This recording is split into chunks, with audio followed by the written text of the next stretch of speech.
And there once was a podcast in the great internet of internets. It was called Fine and Dandy. Muy influential podcast. You have to remember, folks, where there's a podcast, there's a Fine and Dandy. Back. It's another week. My co-host Josh over here. My co-host Daniel over here said welcome back, and it's another week without introducing the title of the show. This is Fine and Dandy, guys. And apparently we're still kicking out some of the kinks. Our last episode we recorded is not usable because multiple different sources were, I guess, It was just technical difficulties. It was big to the technical. max. It was just all over the place. But we're backing at them. Hey, we're here. We got our great guest, Mr. Ryan, over here. Here. I don't have a last name. He I'm said sorry. hi. What's your last name? Oh, Ryan? I'm Ryan Douglas. Douglas. Ryan Douglas. Yep. He's in the building. The man with 3 first names, Ryan Michael Douglas. Ryan Michael Douglas. That's So awesome. people tell me. I've always thought of Douglas as a last name. That's just me. So Frederick Douglas. There that's you go. true. There Yeah. you go. Yeah. I never thought of referencing him. You know, I think he may spell it with the ass. Oh, not yeah, the AS. 2 S's. Yeah, Yeah, I could that's be right. wrong though. I didn't That's know it, that was a bro. first name until I guess some people have. Yeah. Well, Doug. I Doug guess is- Doug yeah. is a name, but I never It's- thought it was short for Douglas. It's funny to think Sounds- that Doug is short for something. Yeah, it's Dougford. It's funny. A lot of people in my life know me as Doug. I was working a server job, and I worked there for about 5 years. And about 3 or 4 months into it, there was a lot of Brian's and Ryan's running around, and there was a lot of yelling that happened at that restaurant. Like it was like everybody like, get in the kitchen, Ryan, or Brian, or whatever. And I'd run in there and I'd be like, what? And they'd be like, not you. And it would just get really confusing. And so Right. my dad was telling me a story of how when he was in the service industry, he went by Doug because his name is Michael, and that's just also an extremely common name. Right. And so he went by Doug to avoid confusion. And I was like, oh, that's a good idea. And I became Doug. And now a lot of people address and know me as Doug and nothing else. Like, they don't Awesome. even know my real name is Ryan. No, not awesome. Not a fan of it, actually. Also, Doug didn't make a lot of money at that restaurant. Ryan did much better on tips. I Oh, think. wow. Yeah. Okay, so you had like 2 alter egos while you were in there. You're Yeah, like, while yes. you were Doug, you were just like kind of, the I'm tips were Doug. shitty, just Yeah. like fucking getting screamed at a little bit. Yeah. Ryan was actually making some money. So. He did a lot better. I switched back to him after a while. So I know Ryan. He also went by his last name though. His last name was Kaminsky, and he Yes. got called Kaminsky because of that same fact. There's so many Ryans Right. just in general. It's a pretty common name. and it's easy just to yell Kaminsky. Yeah, instead of Ryan. Honestly, it's pretty funny though. Michael Douglas is a pretty just like that, having that as a name growing up. I'm about to say, so wait. He gets that a lot. Your I last bet, name that's is what I'm Michael saying. Douglas. Yeah. And you were in acting and currently in acting, correct? Yeah. And your middle name is Michael. Yeah. Ryan Michael Douglas. This is just like Really, very original on my very dad's part. original. Yes, I like Yeah. Hey, you don't have to come up with a stage name. that. It's pretty good actually. I've been thinking about going by like my full name, you know, do like a Ryan Michael Douglas. yeah, or maybe like a Ryan M. Douglas or something like There that. you You go. know? Yeah. If The Rock can do Dwayne The Rock Johnson, Yeah, I can have an awesome name. I feel like that just goes together. Michael Ryan Douglas, nice to meet you. Ryan Michael Douglas, nice to meet you. Yeah. Ryan Michael Douglas, nice to meet you. Maybe I You know could what do mean? like what Childish Gambino did, and I'll There put you my go. name through the Wu-Tang Clan name generator, and Oh, whatever comes up shit. out of that, I'll be like Ryan. I don't know, the Max. Is that what he did? Douglas. Yeah, that's how he got Childish Gambino. Was he put his name through a Wu-Tang name generator? You can find a link on Reddit somewhere. You can look Dude, up. that's awesome. Yeah, and I then did you not can know go to that page and you can put in your own name and it'll generate some 2-word name for you to become Fuck your yeah. new rapper name or your Oh, Wu-Tang name. dude, let's become rappers. dude. Honestly, why don't we just change our name, our co-host name? So we just Wu-Tang Clan Generator. Let's have a Wu-Tang episode. Yeah, and so your name is whatever. That's what we introduce you as. Right. And then from then on out, we'll introduce. How about for the rest of the episode, we all just refer to each other as Wu-Tang That's our Clan Wu-Tang names. names, yeah. All right. But you know, all right. His name is Ryan Michael Douglas, though. Ryan Don't get it Michael. confused with his Wu-Tang Yeah. Wu-Tang identity. I'll be okay with the Wu-Tang name though, as long as it's cool. When you type in Wu-Tang Clan, the first three things that come up says Wu-Tang Clan members, Wu-Tang Clan Hulu, and Wu-Tang Clan name generator. Yeah, those are the three things. Yeah. It says woo me. That's That's the, yours? that's the button. It says woo me. No, it says Oh, like woo oh, I me as see. the button. Yeah, I think I don't that like is that. better than. I remember like growing up on the back of like the Reese's Puff cereal box. There was like a little thing, and it was like, you want to know your rapper name? Like, take the street you grew up on and the name of your first pet, and that's your rapper name. And then I figured it all out, and then they would make my rapper name Casey Mason. And I'm like, that's not very cool. Dude, Casey Mason would be the That's a best. fire ass rapper. It's close to name. like I feel like Jack Harlow or Oliver Tree. Okay, You'd yeah. be in the same It's- category. yeah, definitely, Casey yeah. Mason, you could be a country singer or you could be a rapper. You know. Oh, I didn't think about country singer. You're Yeah. out here, yeah. For Okay. sure, just get you a nice little acoustic guitar, Casey Mason Casey- on tour you at the rap- Houston Rodeo. Rap over the acoustic guitar. Yeah, mine You're came dumb. out as Cadger A-Wing. Dude, you know what mine? Edgar A. Wing. Mine- Or Mine's- Cadger A-Wing. Cadger. I don't know this word. Cadger. Cadger? Let's go Or Cadger. Cadger. Cadger what? It's like Badger is kind of Cadger? the same way with a B. I have the Urban Dictionary app, and it is saving me What's in the so many second two? situations. Oh, wing. It's just like A-W-I-N-G is all one word. So I said Awing. A-Wing, but it's like A-Wing. Awing. Mine's Dryfer Mad Awing? Mad. I'm sorry. That's mine. Dryfer Mad Mad. You're double mad? What is it? Is it Cadger like that? Yeah. It says, well, here are the definitions: a Scottish word for traveling fish salesman, All right. or an old ass person. You're an old Okay, I'm old as Oh, shit. This one might be more related to you. Has another meaning, but mine is who walks the streets, or is street smart, a contraction of Caliger. Nice. Caliger, I've never heard that Oh, either. All right, we're out here. We're learning. What the fuck? Caliger, one who enjoys walking the streets, or one who is street Hey, smart. Now that I'm That see- makes more sense now. That's not Wu-Tang bad. Clan, that kind of makes sense that's now. not bad. Yeah.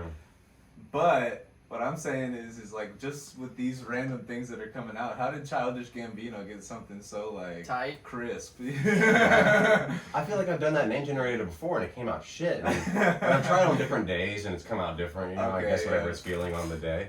But yeah, I've never been impressed with any of the names I've gotten. Or like whoever's Otherwise, that programming would the be my website. alias. Like, Yeah, I just put your name into the name generator. You got Victor Alarming. Vic. Alarming. So that's Oh, That's wow. Vic over there. He's real alarming. so. Don't be messing with it. I'm gonna call you just Cadger. Cadger. I'll be Dryfer, Dryfer. and then you'll be a Mr. Alarming Mr. over here. Alarming. Mr. Alarming. Vicky Alarm. Vicky alarming. Vicky Alarming. All right. Dude, How this the is fuck awesome. did he get Wow. Childish He's a Gambino? lucky duck. He's a great artist, by the way. I cherish that man. I've seen Oh. him live too. Yeah, his Spiritual albums, experience. man, put together very well. I love his Lyricism. experimental stuff he's Yeah. been doing recently. He's to me, he's got like that Jamie Foxx factor. Like he can almost like do anything and be talented at it. You know Yeah. what I mean? Like he's been in movies, shows. He's at comedy specials. He can write though. He's a writer. writing he's is an artist. really good. He musician. started writing on 30 Rock. It's Yeah. insane. Really? Is that where he started? Yeah, I think so, He started yeah. writing on 30 Rock. He also did Donald Glover. that Mystery Team movie. I don't know if you guys are familiar with that. Oh no! I saw Mystery Men. Mystery. Oh wait, was is that what it is? Mystery Men? I thought Mystery it was. Men's all the superheroes that suck. No, I think it's Mystery Team because they're like high schoolers who try to like investigate a I feel like crime. I've seen Mm, like previews to that. I know he was on the Community for a little bit. Community is excellent. so good, dude. That show fell off when he left, actually. Yeah, in my I would opinion. say like the last two seasons are similar to what you could call a cash grab for a like series of like Fast and Furious movies. You know what I mean? It's like it's not that they're badly produced. It's not like they're badly written. It's just like why are we doing this? You know Yeah. what I mean? I mean, they're pretty badly written overall. I mean, they're not good. There was a G.I. Joe episode, I think, in like season 5 of Community, which I thought was pretty cool. It was like half animated, half in the real world, and it was like set in the G.I. Joe universe. I'm always impressed by those type of like movies or like shows where it's like they add animation into real world yeah, like shots. I was a fan. I'm very impressed by those types of I haven't seen it, but people tell me to watch it all the time. It's like I don't know if you guys watch Supernatural. I haven't seen it. I heard good things. But there's an episode where they cross over with Scooby Doo, and apparently it's really great, and it's like animated and That's whatnot. And I'm hilarious. like, that That's sounds pretty cool actually. I would watch that out of context, just like because I've never seen any Supernatural, but I would watch a Scooby Doo episode with like Jensen Ackles and what's his face. Mystery The other one. Teen, 2009. Yeah, that's comedy mystery. Ever since childhood, best friends Jason, Donald Glover, Duncan, D.C. Pearson, and Charlie, Dominic Dierks, have been solving neighborhood crimes. The three young men get the chance of a lifetime when a local woman hires them to find her father's killer. All eyes are watching as the guys use every item in their inept bag of tricks to crack the case. Yep. I think that was when he was with Derek Comedy, and they produced that movie. That makes But, sense. I feel like it's probably hilarious. Oh, he wrote it. He helped write on Atlanta too. The budget was Oh, Atlanta's Yeah, it's fantastic. hilarious. I love Atlanta. under $1 million for What that is? movie. The budget for that movie was under $1 million. Oh yeah, it's nothing like special. Right, Like, yeah. Yeah, it's I pretty would- funny though. It's got some good moments in it. That's dope. Yeah. But yeah. You don't realize how much goes into like filming in general. Just like all the extra little shit. Bro, Yeah, yeah, whenever you have process. like credits for 20 minutes or whatever, you know what I mean? Like it's just Yeah. like there's so many goddamn names and like everybody has a job and a responsibility and that's and just to know like how long production takes and what you're actually doing on a day-to-day basis, like on set, you know what I mean? It's fucking wild. Have you been in any films yet? Like, have you done any like filming? So I've never done anything on film, like for instance, like shot on film. Like I've never been in anything like that. A lot of films these days aren't shot on film. A lot of it is digital. Yeah. I think very few, if any, directors these days, like even in the big leagues, like still shoot on film. Right. Oh, it's rare. But But it's hard. in hard terms of like films, I've never been in a feature film, but I've been in a student short film. It was called Hannah, and it was about this girl who had like animal tendencies and like her like primitive side was like starting to come out and whatnot. I was only in it for about 3 or 4 minutes. I was this professor, Okay. and like the character of Hannah was like zoning out in class, and I was kind of just like a background professor. And I had like this whole long speech, like a whole long Like a lecture? yeah, it was like a lecture, and this was like a last minute gig. I had a guy who he's an incredible audio technician. His name is Kevin. He reached out to me and he was like, "Hey," he's like, "I know you're more on like behind the scenes thing, but I know also you've acted in the past." He's like, "We just lost our professor for this movie we're shooting." He's like, "Are you available this day to come in and just shoot this one scene and just do that?" And I was like, yeah, why not? Like, I'm always looking for the opportunity, and I was still in college at the time. Like, I hadn't fully committed to going back to acting, and I was given the script, and it's a 2-page monologue. Like, it is long, and it is me like going through like the concept like of like the mind and the brain, and Oh like my how all this God. stuff works, and That's dope. it's these long like 3-syllable words and all this like doctorate type stuff, and I kept messing up. Like during the monologue, I kept botching it. Like I would be in the middle of a sentence and I would be like line, like I would forget where I was, and I felt so bad because I didn't like dedicate enough time. I only had like 2 or 3 days to learn everything, but Gotcha. I didn't like Do that- due diligence towards the work. yeah, and I felt bad, but and the worst part is I had another project, my own project for school to film later that day, and I had a deadline, and I had to be out of there by like a certain time, and they had to like rush along my filming, and then I had to leave, and they couldn't get me as a background person anymore, and I felt really bad. And then the director reached out to me probably like 2 or 3 months later after that, and sent me the final product, and it turned out pretty good. And I was like, oh, okay. Well, So, hell yeah. Thanks, guys. Saved in editing. I've been killing myself for the last 3 months thinking that I fucked Yeah. production, Oh, but yeah. I am glad that it came out well. Where's my paycheck? I didn't get paid for it yet. Those UH students, they're not like, no. Yeah, they don't got like that. It's all experience. You get paid in experience. Yeah, that's been a lot of my paychecks recently. Those are fun. The experience paychecks. Especially this year, and I think it's because just the current climate of the industry right now. Yeah. I was talking to my agent about it recently, and because I want to move to Austin. Like Austin is the place to be if you're going to be doing what I'm doing. Okay. Because all the auditions, like when they were in person, they were happening there. Austin has a lot of casting directors. Everybody's really well interconnected. a lot of shoots happen in Austin. I don't know if you guys know right now, but they were just shooting. I think they still are shooting the Fallout TV show in Austin. Oh, wow. I mentioned earlier that they're filming like Fear the Walking Dead up there. Yeah, So yeah. they're filming a lot of stuff just specifically out in Austin. And Netflix and HBO recently signed deals with the city of Austin to build warehouses out there. And they're going to have these massive sound stages to start making feature films and TV shows right in Austin. We're trying to make Dude, Texas, California for sure now. Like Dude, Austin whenever- is the new LA right Dude, now. whenever That's we insane. finally getting there. whenever we get our script written, we don't have to go that far. But I'm Austin. lit. And I've been trying to get there for a while now, but financial stuff comes up, COVID comes up, Right. Delta variant spikes, and I was talking to my agent kind of right around when the Delta variant had like really started getting a lot of attention, and I was like, what's the move? Like, is it worth it for me to live in Austin right now? Because the cost of living is like 5% higher than it is in Houston, maybe a little more now since when I last checked, and I'll be closer to the action, but at the same time, right now, I haven't done an in-person audition in a minute. A lot of my auditions are online. It's record a tape at my house and send it off to be seen, which is nice for me because I don't have to travel, but it also is unfortunate because you lose that sense of life thing you get whenever you're in person with somebody. Like if we were doing this over Zoom right now, I'm not sure if I'd have the same comfort level as like us like sitting down here in this room and talking, It's like you lose that, like there's another level of like as if you didn't already have like a mental block of like saying like, I don't know, like this is a new person, this is a new thing, like a recording. It's like to know that there's also like I guess what am I trying to say? You're adding another barrier. Yeah, that's You're adding a whole a nother barrier between you and the person that you're trying to like connect with. Definitely, yeah.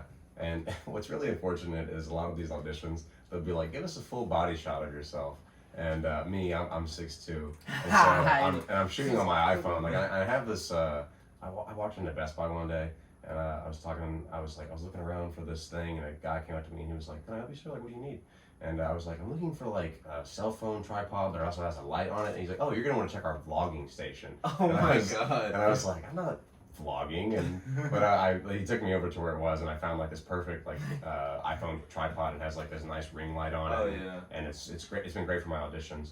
And but one of the things that the auditions will help me do a lot of times is do like a full body shot of myself so that they can see all of me, like head to toe. And my iPhone, unless I put it like all the way over there and like stand in the very corner of the room, I'm not catching all of myself in that shot. Like, shoes included, or can we just get this like? It's a little awkward sometimes. That's weird though that they ask for like a Not all full of them body. do. Yeah, that's a weird thing. That I feel like yeah. because mostly it's from like top half up they want to see. Yeah, and recently I've had a few where it's just that, and I think those look better on me. But when it has to be full body, it's a little hard. But yeah, I think that's the thing with a lot of like major actors. A lot of people say like people like George Clooney, they have like really small bodies but really big, expressive heads and faces. You know, like that's like the You don't perfect. think they're that short, you know what I mean? Yeah, but when you put them on a camera lens, like a film camera lens, like they even out and they just look like the perfect human being. Right. You know? Like that's why they're like sought after. Like, these like really small people with like large heads. Right, it's kind of like the Family Guy joke about Tom Cruise about like how like small he is type shit. It's like you don't think about it on film, but like whenever you see him in person, you're like, damn. Yeah, they put him on Apple boxes. Like when he has scenes where he has to be like standing with somebody. over a Yeah, woman, he's like on an to Apple tower box. over Yeah. a woman to like show dominance or whatever. You know? Yeah, or they put him in like big heeled shoes that like extend like this far like or whatever. Platforms almost. Yeah. That's wild. BRB. I was gonna ask because you brought it up about COVID. I was gonna ask like, were you on any like momentum that COVID like interrupted at any point, or anybody you knew that like it affected you like in a way of like, I was on this path to like going somewhere. I was doing some things that I was actually believing in and wanting to do, but then this happened, and now I'm like trying to like catch back up. Yeah, no, definitely. You know, a lot of people still now, right now, are doing this like kind of like COVID online university experiment that's been happening the last like 2 years now. Right. And I was like in the initial start of that when like all of these like universities weren't ready to convert to online only, and I was going into my senior year of college, like senior year at UH, and I went for media production, which is essentially is like encompasses like radio, television, film, like audio stuff, editing. Music, Yeah, everything. yeah, a lot of like digital media stuff.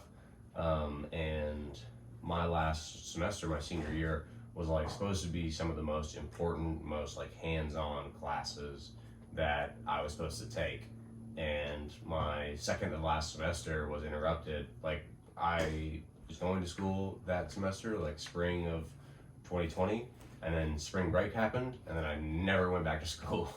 Like only by choice would I go back to the U of H campus to like be in the studio. Right, like when back you after needed, school. I absolutely needed to. Right, but I never had a class on campus after that spring break of 2020, and yeah, no. And then so you graduated like that May. yeah, I never had a graduation ceremony. They had one for 2020 graduates, but You just didn't feel comfortable going. well, not that I didn't feel comfortable going. Honestly, I didn't want to go. Oh, okay, fair. Yeah, it's just like it's a lot of people being called by name, and then you're like one name and like 10,000. You know. It's Right. Like, okay, well we saw it, so. Well, thank you. I Yeah. think I've been doing enough graduations to be like, yeah, I get it. It's a thing.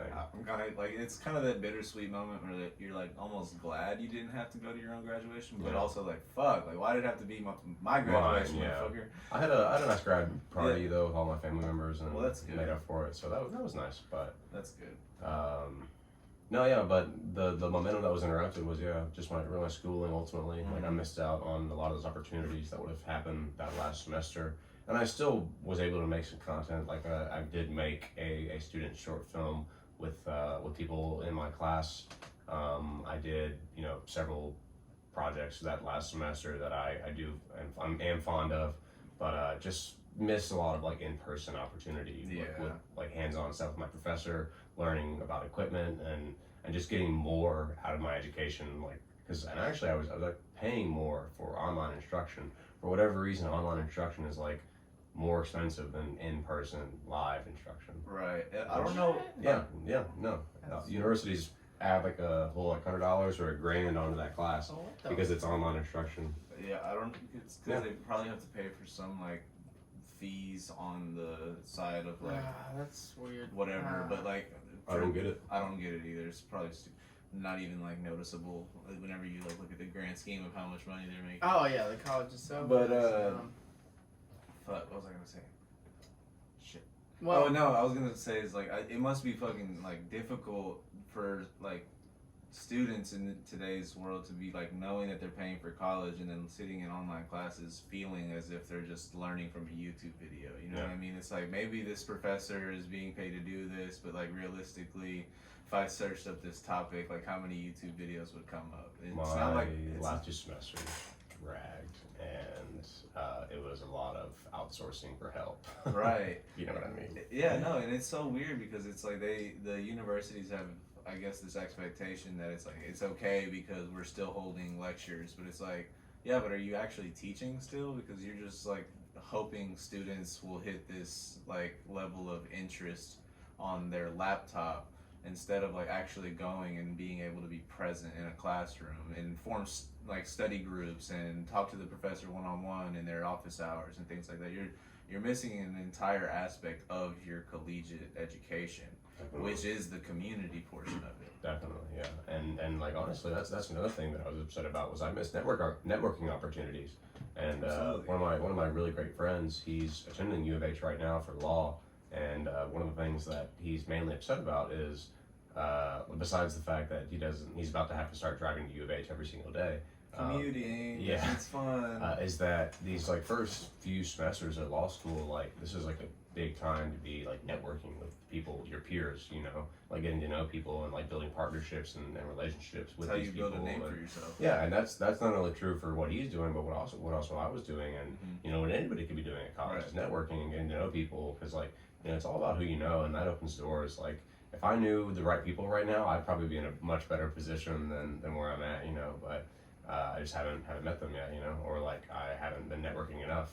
But yeah, I missed those opportunities. Right. do you think there's some like opportunities that you have had though that have made up for those like lost moments? Like, are there like a couple projects or anything that you have worked on and worked with people still regardless of the fact? That's actually my favorite thing about working on something is the fact that I get to network and meet new people.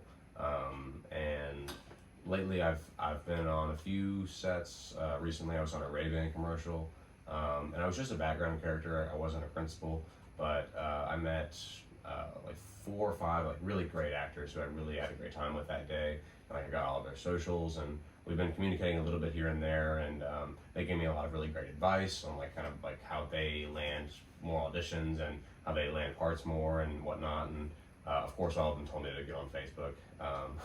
Still haven't done that. And yeah, and then even more recently, I did a commercial for like a mobile game, and I was able to network with the people that I was with there. And one of them actually recently reached out to me and was just like asking if he knew a way to like find out how we were getting paid for that. And I was like, you know what? Actually, I didn't think about that. My agent figured it all out though. But That was my next question. I was gonna ask if you had an agent, or do you go about like these opportunities on your own? So I do have an agent, and it has been more beneficial than not. You can do what I'm doing right now as an independent completely.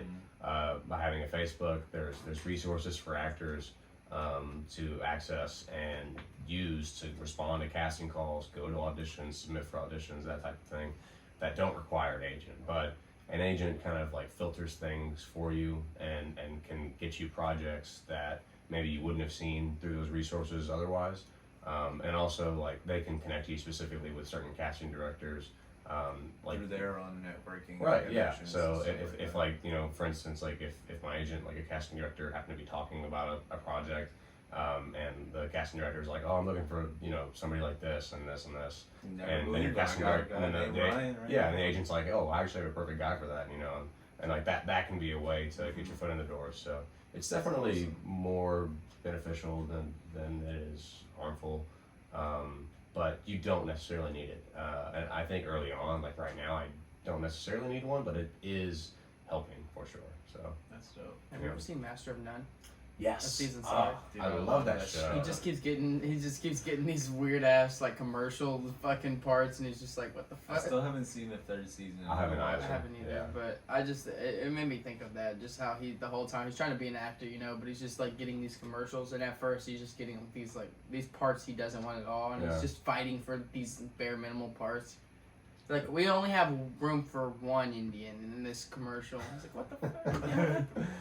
You could do 2. That show like really helped me through like a dark time in my life. Really? Yeah. I don't know. Like watching it, I just really connected with. I don't know what it- Cesar's character. I It's don't know what it hilarious. is, but it's same, man. Like, I was at a dark point in my life whenever that show came out, and I don't know what it was about the 2nd season that just made me kind of like decompress.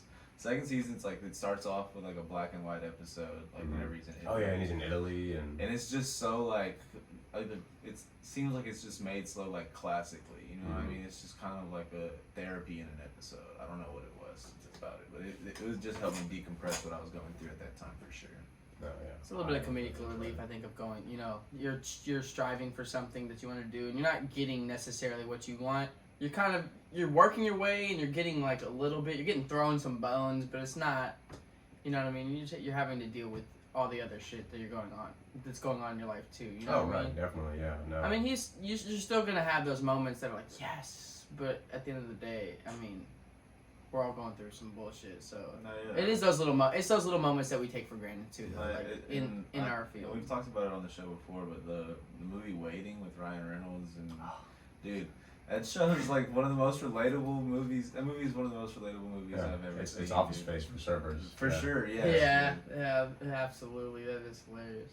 No, that's honestly it's funny you guys mentioned like I guess like using like movies and television as like forms of escapism because I'm all about that like that's kind of what I want to get into like filmmaking and being an actor and all this is because like me like growing up I was a huge like Star Wars fan, like I love Star Wars, like every piece of Star Wars media I'm obsessed with.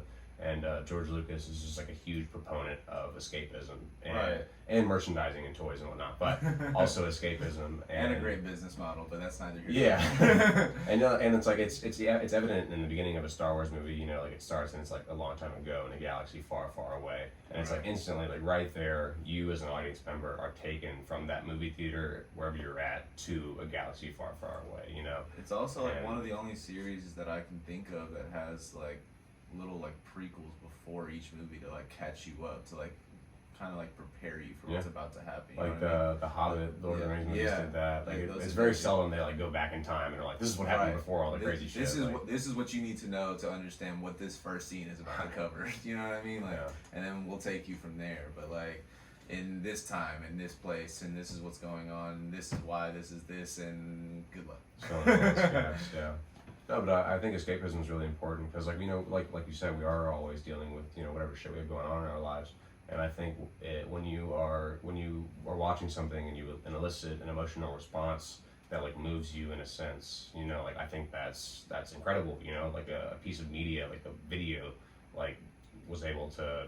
I keep hitting this. I'm so sorry. You're good. Trust me, we do it all the time. It happens all the time. A piece of media was able to like emotionally change you in a way, you know, or like, you know, make you feel one way or the other. And like, I don't know, I think eliciting a response from you emotionally is like the best thing a piece of media can do, whether it be like a negative or positive response. Like it's if it's moving in any way, like that's what I'm going for. Like I want to provide that sense for people, you know, whether it be like me in front of the camera or behind, you know. And it's kind of like the idea. Well, you go ahead. Sorry.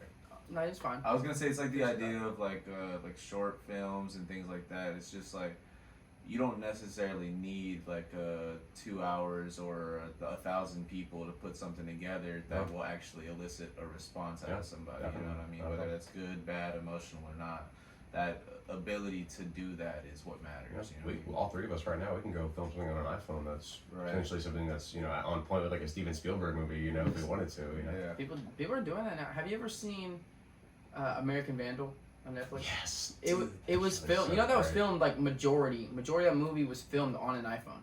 Really? Yes, they like I think did not know that. like over 80% of that movie was on it was iPhone. It looks just great. filmed iPhone, right? I honestly thought it was pretty high quality. And it added to an aspect of the movie too. That movie is hilarious. If you haven't seen it, you should watch it. But also going back to when you were saying how like these things do elicit, you know, certain feelings out of us, and that's kind of like what draws us into it. What would you say like was one of those first moments that kind of brought you, like that made you feel that way, that you thought to yourself, this is something I could actually see myself doing?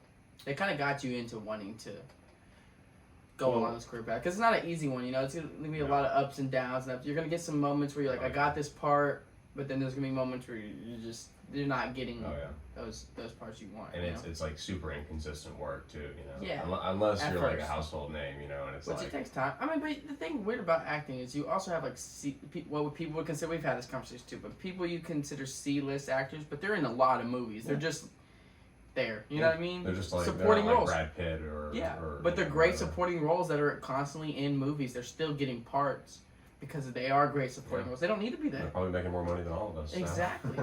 Right. But yeah, so back to the question though.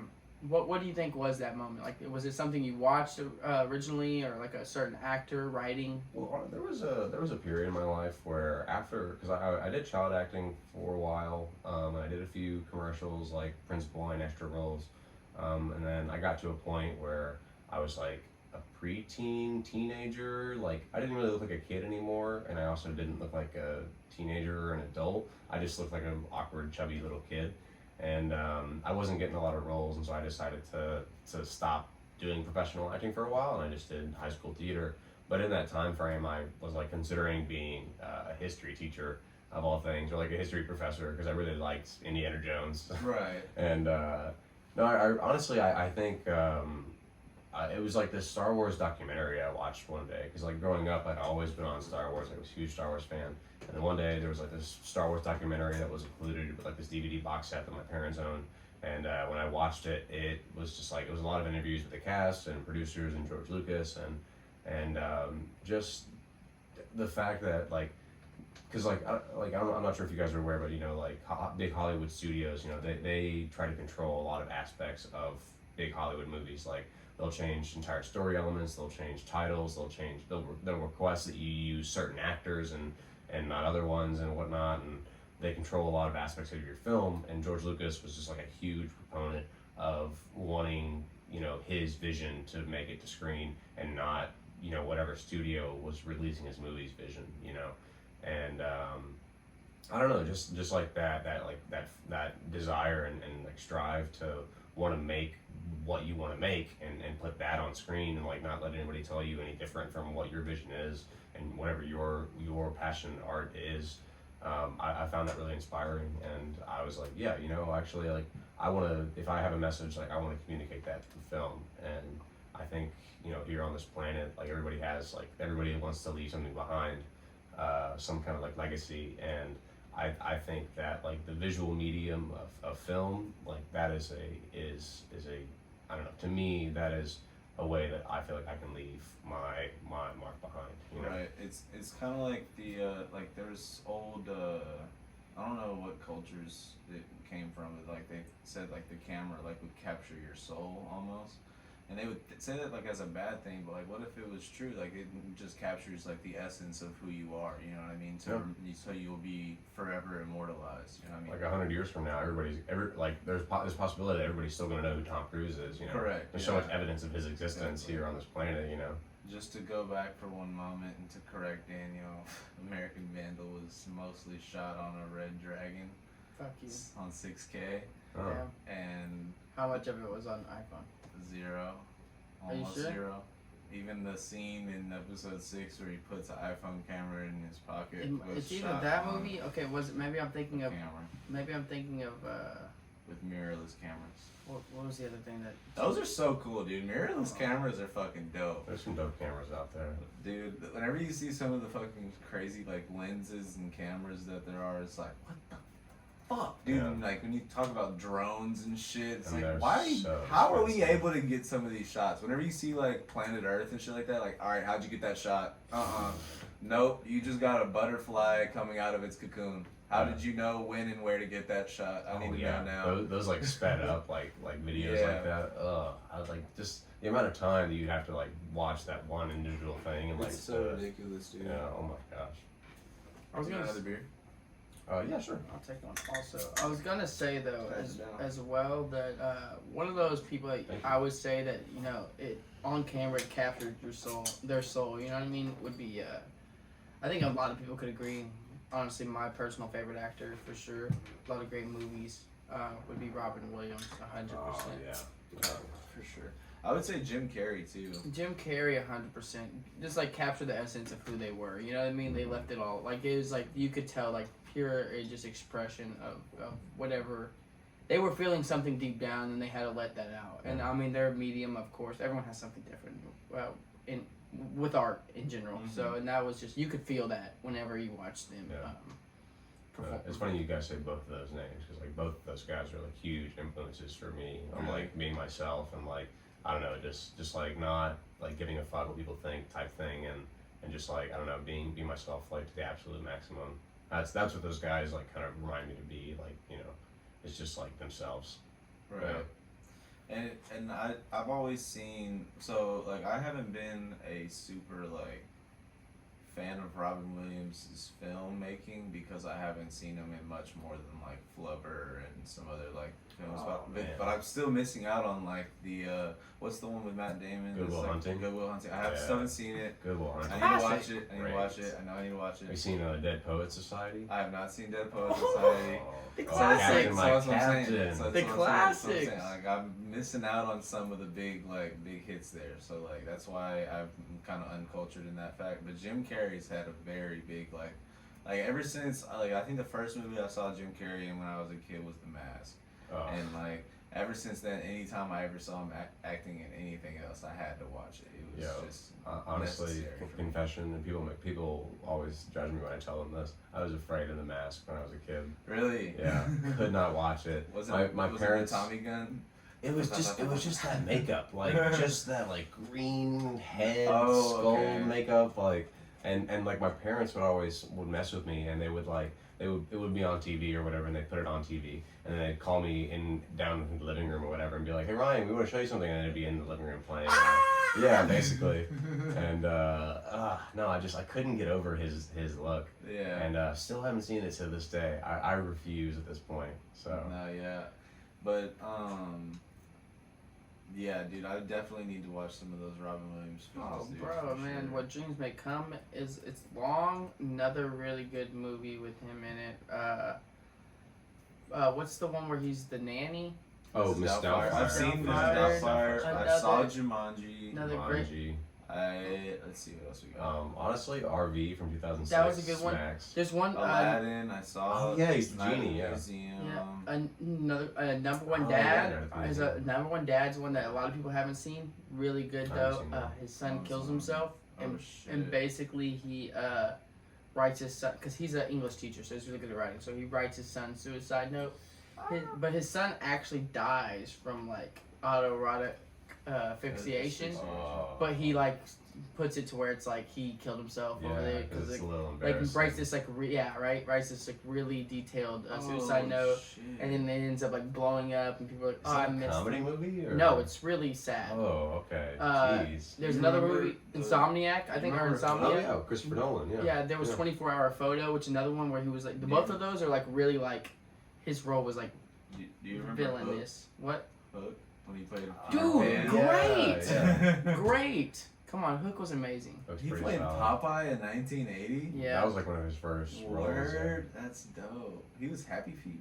I didn't know that. Yeah, he plays that one penguin who like is all about salsa dancing or whatever. Oh, you're right. Fuck yeah, dude. Yeah, legend of the game for Yeah, sure. he's like, all right, now that I'm reevaluating the I didn't movies. say he wasn't. I was saying that I just couldn't speak Hey, on it because I'm uncultured. Flubber is pretty solid. Flubber's Though. gas. That's a pretty essential Robin Williams film. Flubber and Jumanji was like the first, like the two that I could say I for sure. I would watched. definitely put Good Will Hunting and Dead You Poets have, I was gonna Society say, you on your have list. to watch But I those. haven't Those seen are them. must What I was saying is like those are the two I for sure watched multiple times. I wouldn't say that they're the best. I didn't say that I'm they're. saying you have to watch Dead Poets and Good Will Hunting just for the culture. Like you have to watch What it. dreams may come. I haven't seen that. No, it's a great movie. That one's basically his wife die or kids die in a car wreck. Wife kills himself. He has to go. I think you're supposed to say spoiler alert. Spoiler alert! Well, it's from 1980. Yeah, I was gonna say, I it's- don't the movie's need- pretty I old think at this you're only point. just spoiling. Spoiler alert! 40-year-old movie. All right, I think it's just me that you're speedy. but 40. Goddamn. yeah. You can't count. 98. I thought you said 80s. It came out. The Junior No, Comes out. 1980 was the other. Popeye. That was Popeye, yeah. Okay, so yeah, That's 98. it's still like 20. 20, little over 20, yeah. 23. So- If you think about it, the '90s was like 20 years ago. Dude, that's retarded. Yeah, I know. It's so Isn't weird. that, isn't that weird? And I wasn't even like a '90s kid. Like I was born in '98, so I barely scraped in. Same. We were 97. 97, yeah. So we're like right in there. We're On the 90s cusp. babies. I was sentient. It's funny though when people always say the cutoff for 90s is always 97. I'm like, I'll take it. Made it. Like, whatever. If I, It's like, are we? I don't know why we're the cutoff, but I mean that's fine. That's when you're like, all right, so we're not gonna like go by month though, right? Because like 98's cool. Like it doesn't matter think what month. the important distinction between like kids like us and kids nowadays is like we didn't always have the internet growing up, you know, Yeah. or like high speed internet, I should say. Oh yeah, you had the one computer. Yeah. You didn't have laptops. You had the one computer the in your internet house. was a privilege in our childhood. Do you guys remember that 3D pinball game that was on? Yes, bro. Yo, That shit it was was like gas. space pinball. That Oh, Minefield man. or Minesweep. yeah, Minesweeper, yeah. No one knew how to play. You just pressed. I never knew what to do. Yes. You just pressed the buttons. Dude, I didn't learn how to play that game until I didn't have a PC anymore. What? No, I guess I played Yeah. Minesweeper. There's actually a point to it. I couldn't explain it if I wanted to without like showing it to you. Like, but there's actually a point to the madness. Yeah, I wouldn't get it. I didn't. Yeah, at I first. I actually don't want to learn Minesweeper. That's No, what actually, it what is. is You it? ain't, I don't need that skill. in my Can I It's put life. that on not- my resume? No, What it's is not that? Minesweeper. It says not. We'll important. kill you in Minesweeper. What's up, dude? Yeah, Solitaire was also on there, but I was a big fan of the 3D pinball. Yeah, I that was the pinball best where one, it's for at. sure. I fucked with Solitaire and Spider Solitaire. I don't know if y'all played that. That shit was I didn't. gas. Oh, I had the. Yeah, I did. Yeah. I mean, it was just solitaire, like But, with the easier. different. Yeah. Do y'all remember whenever Microsoft tried to get rid of MS Paint? Dude, yeah, there's like a whole And there was like, a huge controversy. uproar against about it. it. Microsoft Paint was so dope though. You used It's to it's play still on there. It's still on Uh, because they got rid of it, and then there was so much backlash they brought it back. That's honestly hilarious. Yeah. I think what's funny about like thinking about shit like that is just like, do you remember when Photoshop was invented? No. Like not when exactly. What I'm saying, like, do you remember whenever you were alive and Photoshop started to be a thing? I still Oh, don't. yeah. Like, I suppose. that shit's weird because it was like people were like getting posted on like certain things, and you'd see things in like the what's it called? like tabloids and shit like that online and stuff like that. You're like, wait, but that's not a real picture though. It's just Photoshop. And some of them were like bad at first, and they would still get ran by news outlets. Oh, 'cause and shit no one like knew, that, you 'cause know, nobody knew. Everyone wanted the story, and nowadays you have to really fact check certain things because some pictures look real, and you're like, oh fuck. Yeah, a lot of You can get sued for that too. I remember in high school, my American Sign Language teacher, her daughter was a professional model, and she like came to our class one day just to, I don't know, talk to us or whatever. Like, it wasn't about sign language. She was just talking to us about her career. I guess it was like she was just hanging out with her mom or whatever. I Career don't know. day. But I remember she showed us a picture of like a finished modeling like photo and like Right. the actual photo that was taken, and the amount of like, Editing that went into yeah, it. the amount of like Photoshop and editing that went into to making her face look different. It was like honestly like a night and day picture. Right. It was like she had like heavy makeup on before, and then the Photoshop edit made it seem like she was like wearing 10 times as much makeup and like Oh my shadowing and God. like all that, and like her face looked so much slimmer, her nose looked different, her eye shape and like the way they were formed and looked like Whoa. all different. Yeah. And I guess when you're a model, you just give away the right to alter your face like that. And that's my That's friends, weird. is how Instagram models were born. Yeah. Yes. Yeah. But that's weird because it's like you are kind of like saying, yeah, here, take my likeness and you can edit it however you like. You know what I Essentially, mean? yeah. It's like, oh, I'm not pretty enough for you. You gotta make my nose slimmer, asshole. I think the paycheck Will make up for it. Yeah, Yeah, silences you're right. most people. Shit, make me look however. I don't give a That fuck. penthouse That's not apartment me. will treat you nice. 'Cause that's Yeah. not you at that point. That's not me. This looks like me. No. It's not me though. Hey, I saw you in Sports Illustrated. You didn't. Yeah. Oh, it said my name, had my likeness. Yeah, But that was different guy. Definitely not that guy. Definitely not me. That's my evil twin. So do you have any projects coming up or anything you're looking forward to at the moment? Well, so we currently, I'm writing a few things. Honestly, I've been putting it off more than I should. But I have a few things that are being written right now. I have a few people who are interested in producing the projects that I'm writing right now. As far as like on the pre-production level, like in terms of where I'm at on these projects, I would say I'm in like the very, very early stages. Like I'm still Okay. drafting the scripts. So nothing like that. Honestly, a lot of my stuff that I have going on right now, it's kind of like audition to audition based. So, you know, if I land a part, then I'll go out and do whatever that is. And, you know, then it may be another month or two or until I get like the next thing. Currently though, I used to do, when I was at U of H, there's a class called TV Producing and Directing. And that class runs a show called Video Workshop. And Video Workshop is like this 30-minute kind of docu-series that U of H puts together. That it used to air on PBS, and now I think it just airs on this third-party channel, something like that. I don't know all the logistics of that, but it used to air live on PBS. It no longer does that. It's still a show that they're making, and I worked on the 2019 season of Video Workshop, and a friend of ours, actually Christian, who works with us. Yeah. He is currently directing and producing the current season of Video Workshop, and they didn't have any talent, like any host people to be on the show, and he was telling me about that, and I was like, well, hey, I already did the show. Right. I can be in front of the camera if you need, like that's my whole thing. Mm-hmm. And he was like, okay, yeah, I'll ask. And he asked one of the professors that I know as well, and the professor was like, yeah, come on. So we had our first show last Friday. That's dope, man. And the season won't air until February of 2022. Okay. But currently we are shooting that every Friday. It's meant to be in live format, and we're pretending it's live, but it's not live. So, but yeah, no, I just show up and I read the teleprompter. Well, hell and I yeah. look nice. So, but that's currently what I'm doing. That's a nice gig. It's pretty cool actually, and there's a lot of like, you know how in 60 Minutes there's like a lot of like small little mini documentaries in between like the interviews they do.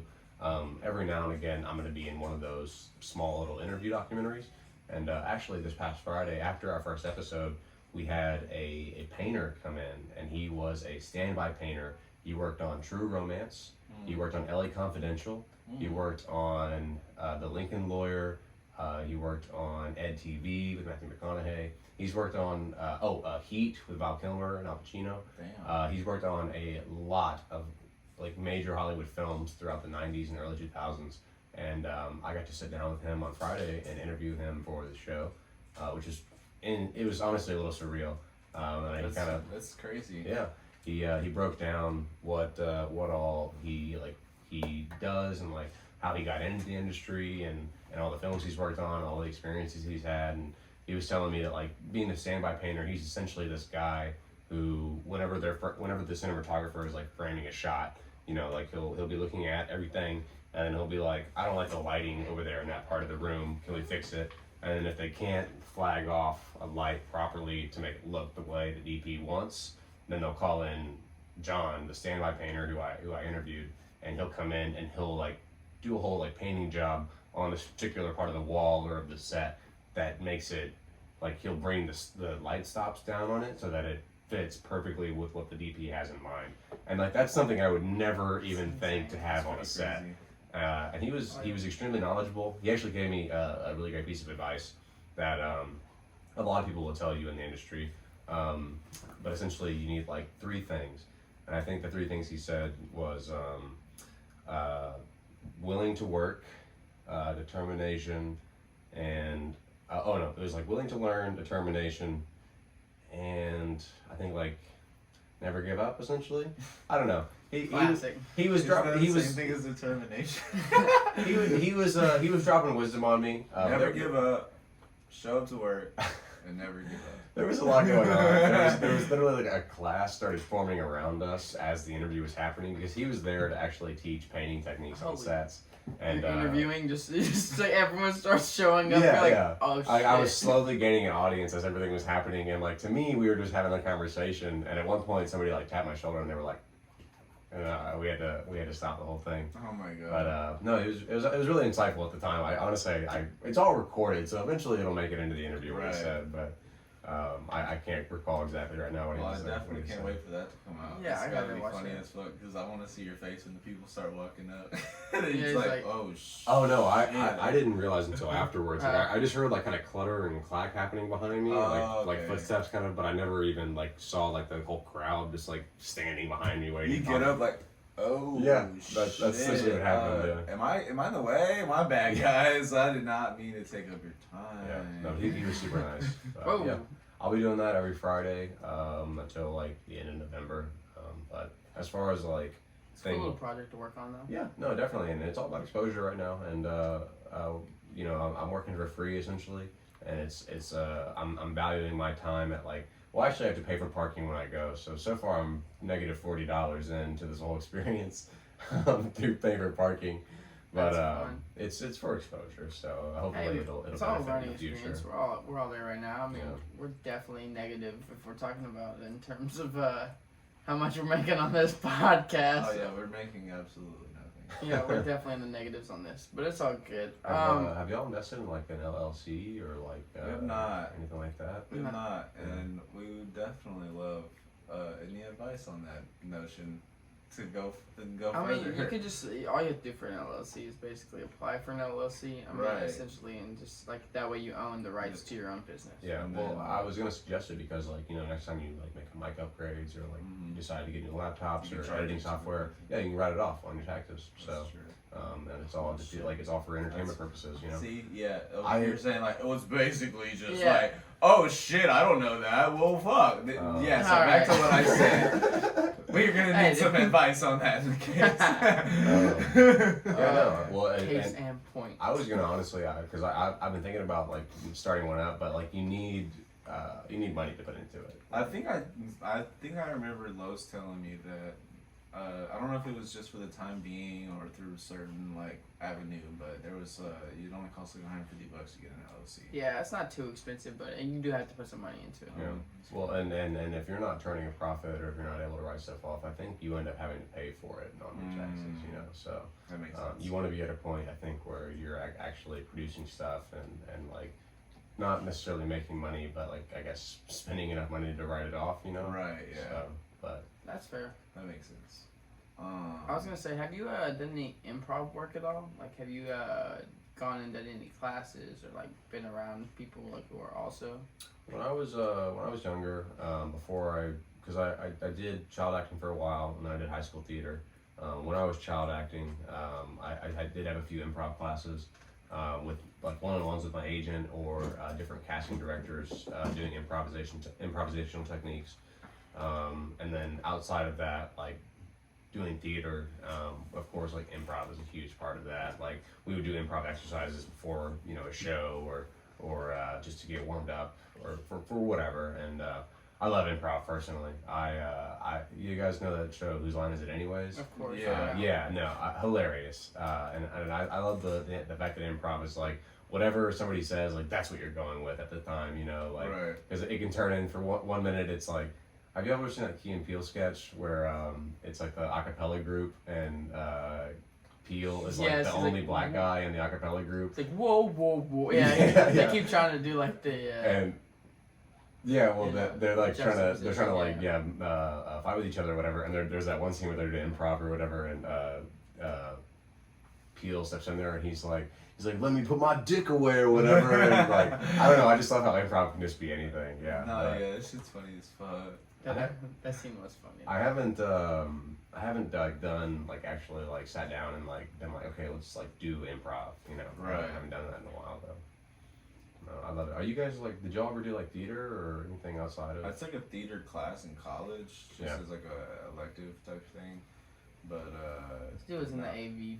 He was in AV club. oh yeah, I was definitely in like film production. I wish I would have done AV in high school, honestly. Like, I feel like I would have benefited a lot from that. It taught me a lot about like camera work, like editing, things like that. It didn't really help me as much as it should have because I wasn't putting as much effort into it as I could have. Mm-hmm. No. I was just showing up, you know what I mean, doing what I was taught how to do, you know, type Just shit. like, nah, you Nah. weren't about it, yeah. 'Cause I was there, I saw that. He was there for like 1 year. Yeah, I was. I mean, He I just was. knows what I've told him. He's an asshole for that. How far do y'all go back? Like, you're going to each other for a while? We met in like I think in the fifth In fifth grade. grade, We were yeah. just like classmates. Yeah. We became friends around like 6th, 7th in that area. Okay. It was around like 8th grade. I think we started getting closer through high school. That's probably right. And through high school, we weren't still super close to later high school, but we were around each other, you know, friend groups and stuff. But kind of just stuck around. We were like, we're still here. Yeah. We're still here. What's up? No, yeah, like whenever we were in high school, I had this like thought process of like if people were gonna split off from like the major friend group and still like be each other's like best man type shit in their wedding or whatever from like high school friends type shit. I thought it was gonna be you and Tristan. You know what I mean? Like in high school, I was like Tristan and Daniel.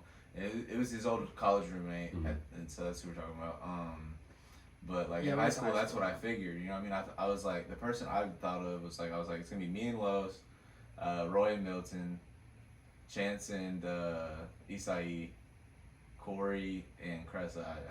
Obviously. Yeah, that worked they got out. Married. One of those worked out then. Out of all. But It was crazy. like all of my expectations were like completely off. Most of them.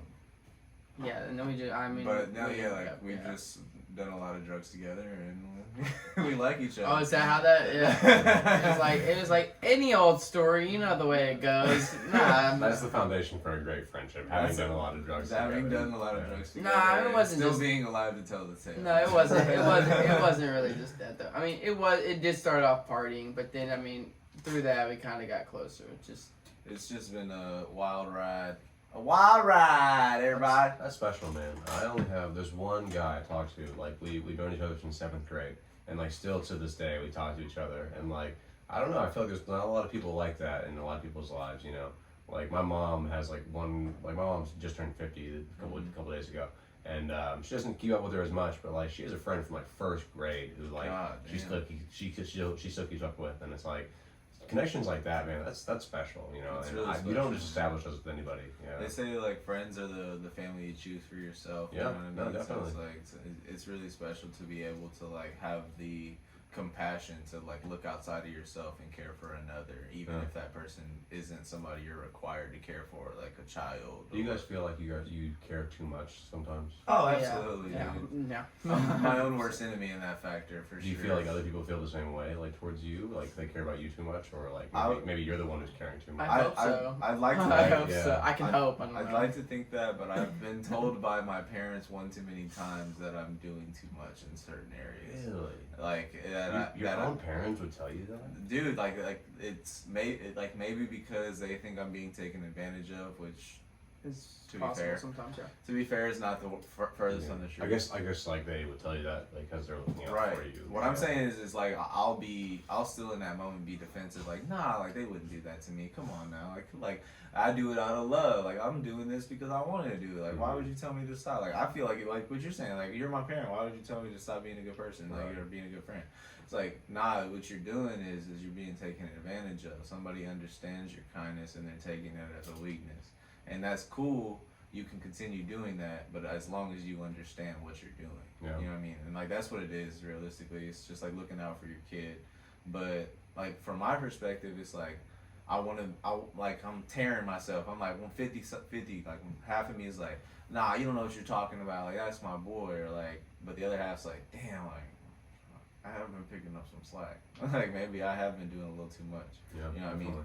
In certain areas, we all have faults and mistakes and things. No, I can definitely understand that though. I would definitely say that it does feel that way sometimes though. Like that you give a lot, you have a big heart. I feel like most people in general that dive into just artistic spaces. I mean, I'm not saying that just because we're on the podcast, but I feel like most people that do have like mediums that they kind of like they find are outlets for that very reason. Because you do have like you're either very emotional or you have like a big heart and you're a very giving person. It's one of the two in my opinion. Mhm. I mean, it's for sure the fact that you are an emotional person. Emotional in the sense that like you like depend on others. No, I'd say emotional just in the sense that you feel a lot. Okay. And that either goes one or of two ways. You're either the emotional type of person.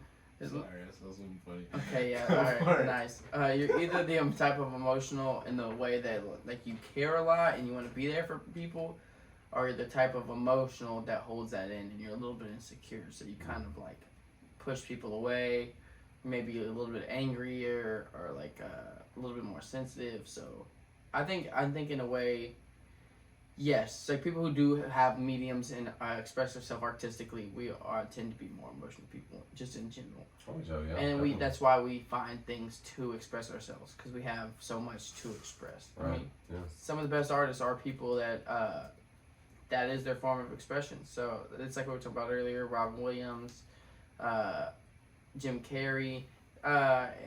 If you're talking about even just taking it back to Pablo Picasso, or who's the person? Man, I can never remember his name.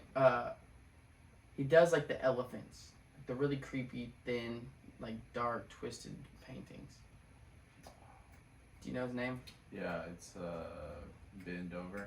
That was a good one. That was real. That was real mature of you. Malone Brown. It was a good one. Really good answer, but nah. People who tend to like produce things like that tend to have a lot. Not necessarily just going on, but a lot of feeling. No, Salvador yeah. Dali. Fuck you. Salvador Dali. Salvador That's Dali. close. You may have seen the paintings, but that are really popular. These ones here, it's pretty like super popular. Oh, okay, yeah. I didn't connect the name with the art. Yeah. Yeah, so, but like people who do stuff like that, you look at it and you're like, oh, what the fuck? That's kind of There's weird. definitely something in there that whoever painted it or whoever made it or whatever, like they were feeling something whenever that was made, and it like translates to the page, you know, and however whatever meaning you derive from that, I guess, is your own. But like there was definitely emotion that was poured into whatever work that you see, you know. Have you ever seen Jim Carrey's paintings? I didn't know Jim Carrey painted. I know Jim Carrey's an anti-vaxxer. I do know Is that. he? Yeah. Oh fuck. He said, "Wait, fuck." Nah, his paintings are incredible. No, we're gonna start this. Man, like No, sir. you just No. like all Don't these do are it. just like. Come down here. Jim Carrey painted that. Dude, he honestly is an insane artist. Like his stuff is just crazy good. Yeah. Wow. Yeah, you would never guess. But yeah. With that being said, would you say that you care too much sometimes? About certain people, yeah, definitely. I mean, there have been instances where I've been in relationships where I like invest myself too much, too soon, or just too much in general, and that can somehow in turn like hurt the person that I'm Right. caring for, hurt myself. It's tough understanding that like becoming vulnerable. Yeah, You did that one too. that's awesome. Becoming vulnerable with someone or like some people or a group is like the first step to being hurt by them. You know Yeah, what I mean? definitely. It's like it's tough to Go ahead. It's tough to understand that because it's like you want to connect with people you to the point of becoming vulnerable with Yeah. them, but you don't want everyone having the ability to hurt you. It's a 100% difficult agree, like yeah. line to walk. That's why, I don't know. I feel like nowadays I'm very careful with who I choose to spend my time with, and I put up very high walls because I feel like I expect people who, if they want me to be a part of their life, or if they want to spend time with me, or whatever, I don't know. I feel like they'll make the effort. They'll make the effort to climb my walls, you know. But but at the same time, that seems a little selfish on my part to be like, oh well, if you want my attention, you have to ask for it or whatever. But Right. I don't know. I feel like I've been burned enough to the point where personally, I feel like if I'm going to invest in somebody, I want to see investment in me first, And that's fair because I Yeah. deal with that with him a lot. He's the same exact way. yeah, and it's selfish of myself. It's not definitely. even really selfish though. It's more of a security blanket. Yeah. More than anything, and it's not to say that you're at fault for having that security blanket. Mhm. You're not even at fault for calling it selfish and thinking you're being selfish. Realistically, you're just trying to protect the things that you've already experienced. Right. It's like burning yourself on the stove and somebody asking you to put your hand back on it. It's like, fuck no, I already did that. Why would I do that again? I'm like, you say I'm selfish, but I say that's hot.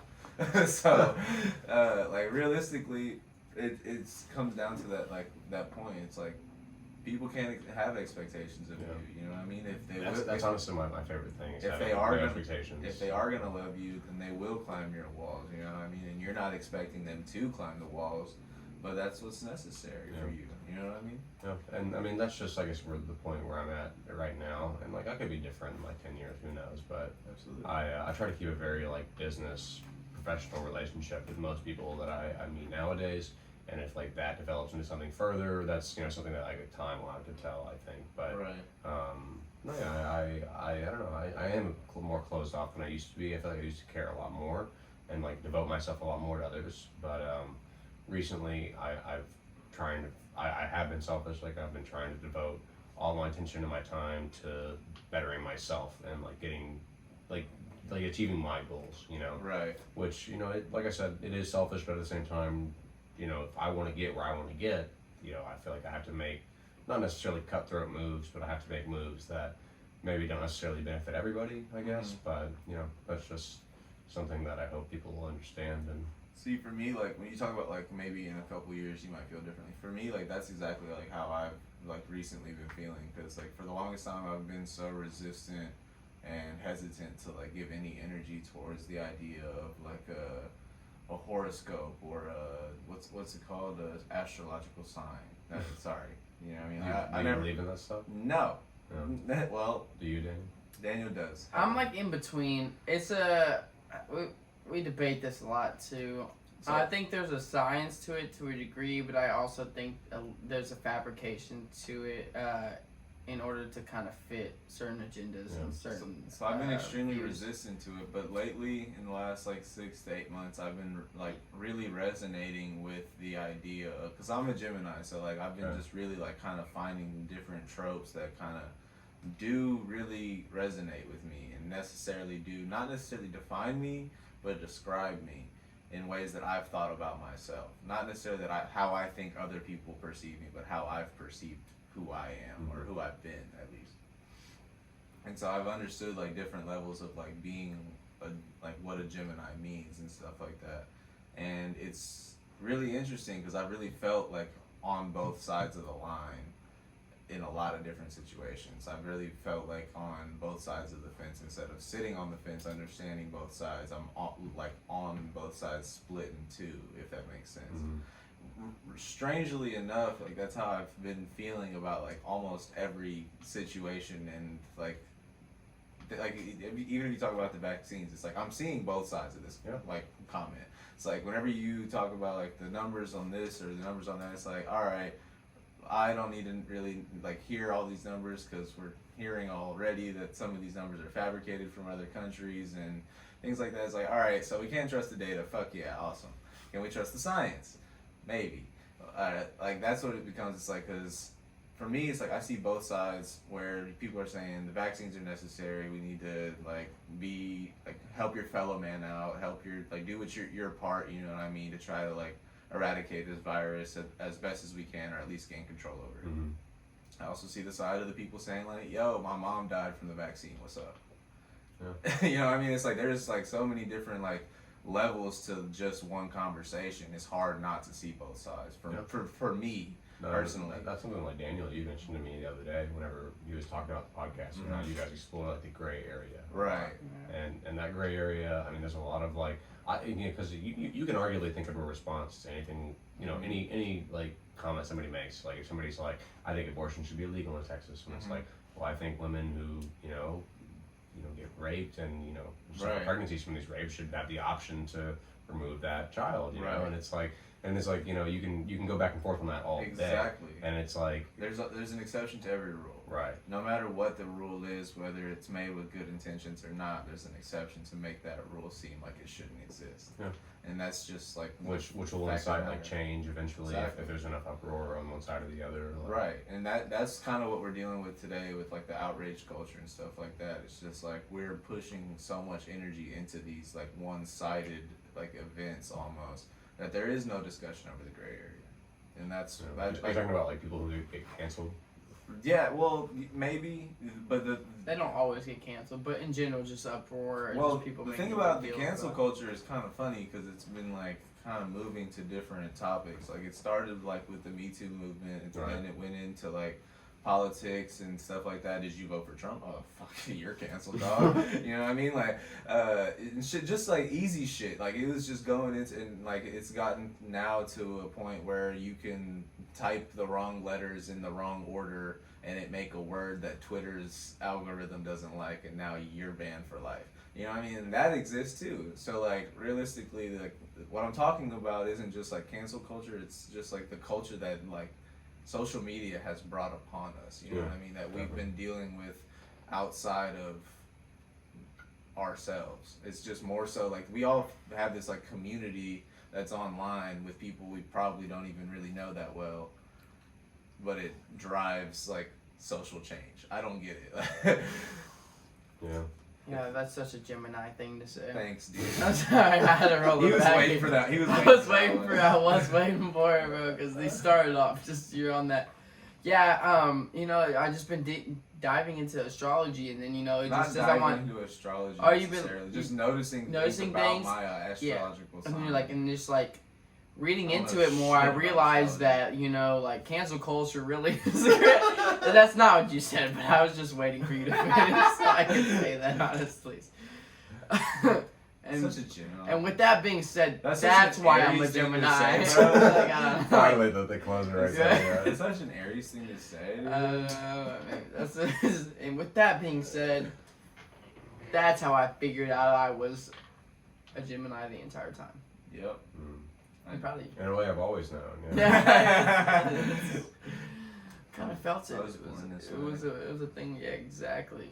Do you ever feel like though, whenever you're acting or whatever, do you feel like when you dive into those things, like you kind of go to like a certain place at times, or is it just like more of just a job? Like you're there to do the job, you execute, and you're done. You're like, this is my job. All I do is execute. I leave. I'm done. Right. Well, yeah. You have like your method actors, like your Jared Leto's, your Christian Bale's, like your people who like commit their entire lives to whatever that character is, whatever character they're portraying at the time. And then you have those people where it's like when the camera's recording, like they flip the switch and they turn it on. Like whatever person is supposed to be on camera, that's who they are on camera. And then when it's like, okay, cut, it's like I'm back to whoever I was before the camera started rolling.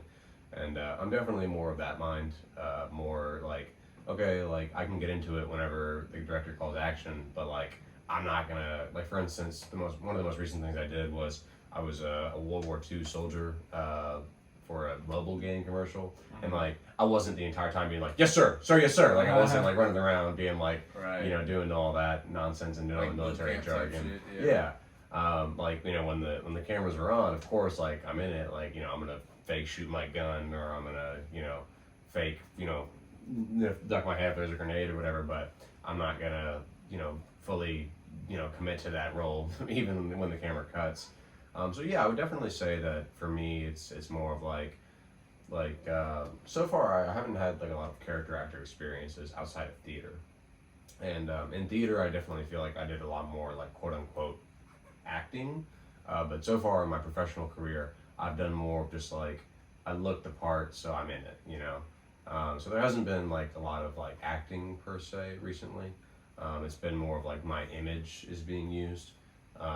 But no, I would even when or you know hopefully when I start getting larger roles with like more detailed parts and more characters with more depth, I would you know slip into it like a glove and like that type of thing, like not take it to the absolute extreme. And if like my character was like a transgender person who was 90 pounds, like I wouldn't do the whole change Weight and, loss. yeah, like I wouldn't go the method acting route. I would Right. it would be like a flip of the switch type thing. So But do you think it's like a balance between the two that really creates like that greatness? You know what I mean? Like Well- like that fact of like really, because like when you're in that moment, you have to engulf that character to Well- like the you know what I mean to really like so if you want to sell it. It's like that when you were saying does it capture your soul? You know what I mean? If you're not feeling it, do you think it's really you're gonna relay that? Definitely, and I think that's an actor to actor like basis type thing.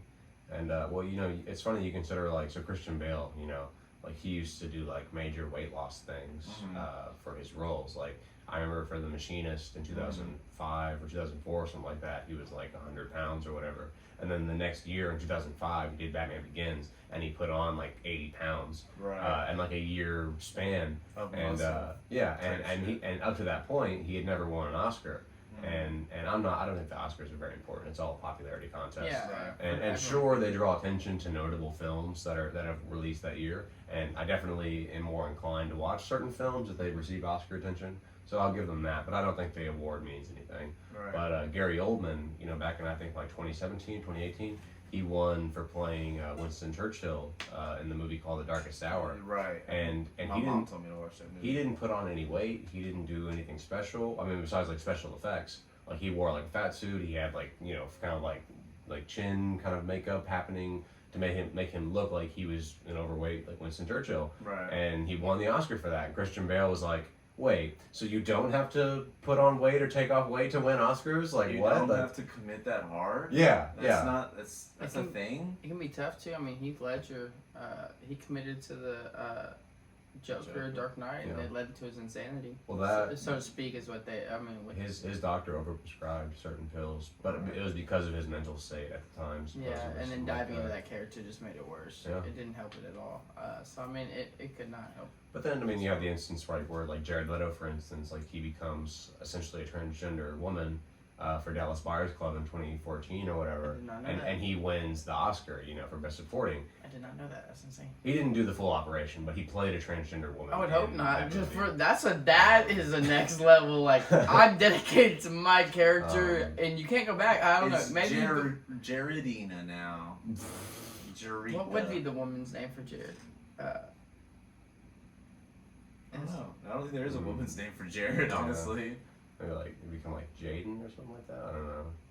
it's not all. It's not too Jaren? bad. Jaren. I could see a Jaren maybe. It's Nah, like- That's pretty bad. I would probably just start from scratch. you I think, guys yeah. are. Or it's, That's his what last jo- name's Leto, so he can go by like Letty. Letty. Mm. Hey, Letty. No, that's not it. Great movie, by the way. Yeah, But- so on that note, I haven't seen it though. Or also, I mean, if you were to think about like Jim Carrey, Man on the Moon, when he played Andy Kaufman. I don't know if you know who that is. Yeah. Andy Kaufman was. I wouldn't say he's a method actor. Andy Kaufman wasn't, but he definitely took acting as like the world was his stage. Yeah.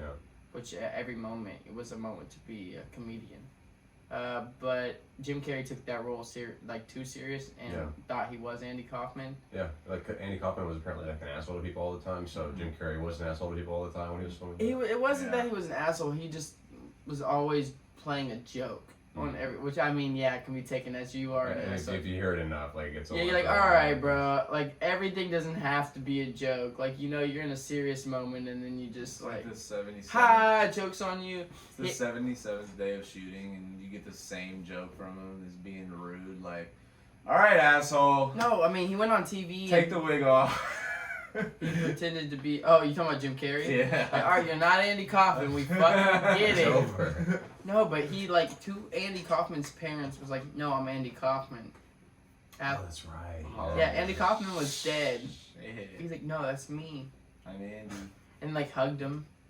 And he took that's- it to another It's gotta be level. a little traumatizing for Dude, that but kid. like if you're his parents, they'd probably like, this is some shit he would do. Yeah, I think what I'm getting at though is like there are different ends of the spectrum. You know, like you can definitely devote yourself entirely, like physically and emotionally and mentally, to a role, or you can, you know, do like the flip of the switch type thing, where it's like when the minute the cameras start rolling, like you were on, like you were that Mind is person. an interesting thing. How some people are just made different like that. You know what I mean? Like some people are just like, nah, like because sometimes it's like method acting might just be somebody believing that the best way that they can like perceive this role is if they dive into it. You know what I mean? But some people are just like, nah, like I got to, like this is what I have to do for Yeah. every role. Well, I have to be like a method actor type. Well, what's funny is like, you know, like you talk about, for instance, like Jared Leto in 2016, Suicide Squad. Like he was sending like used condoms and like dead rats to people, Yeah, I and like like that. he was like really trying. He was doing external shit outside of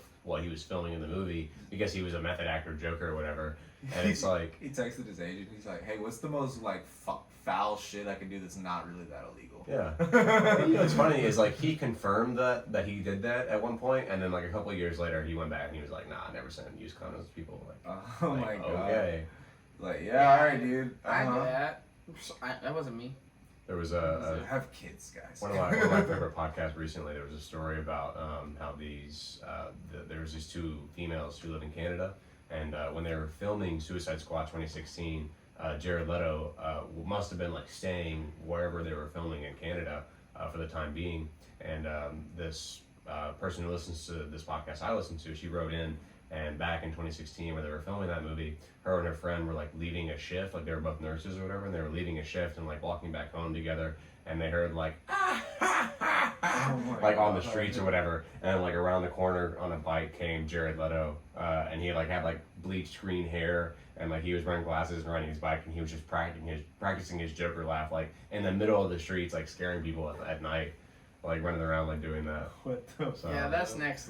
there's definitely ways you can take it too far. Yeah, that's a little weird. I mean, I think also there are actors out there though, in the sense that like if you were to think like meditation, like when you're in there, you like kind of you're there. You know what I mean? Like not everything else washes away. Like you're that character for that moment. Like you said, you know, you switch it on. Yeah. And it's just like it's kind of like a breather. That's you just like releasing from everything else and Yeah. like engulfing that moment for what it is. And you Yeah. have to, because you have to be in that moment. Definitely. You can't. There's no other distraction. Like you, as an actor, you have. It's cameras roll, boom, you're there, and it's.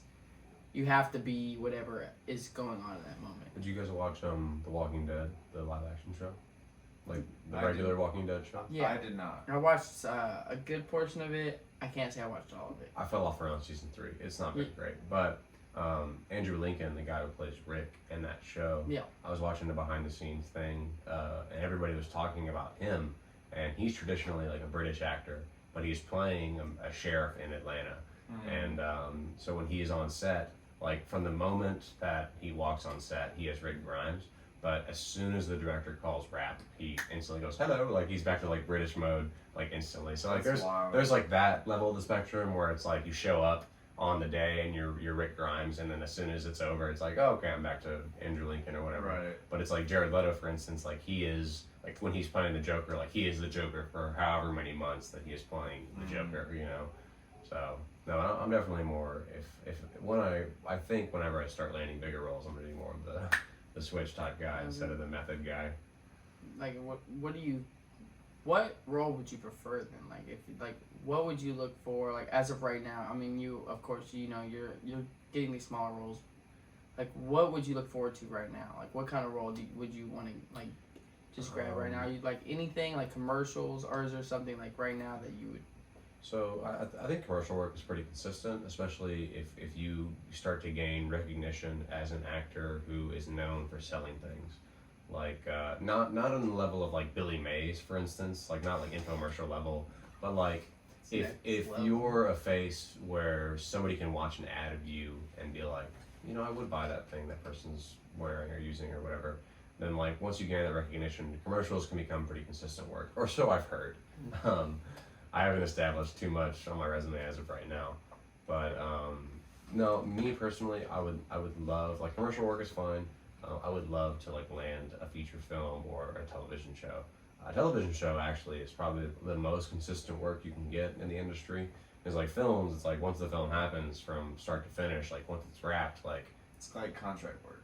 yeah, It's essentially, like unless it's like a guaranteed sequel, like a Marvel movie or whatever, like you probably, who knows when the next gig is after that feature film. But it's like if a TV show is really good, you know, you're gonna film the whole season, and then if it gets picked up for the next season, like you're gonna film.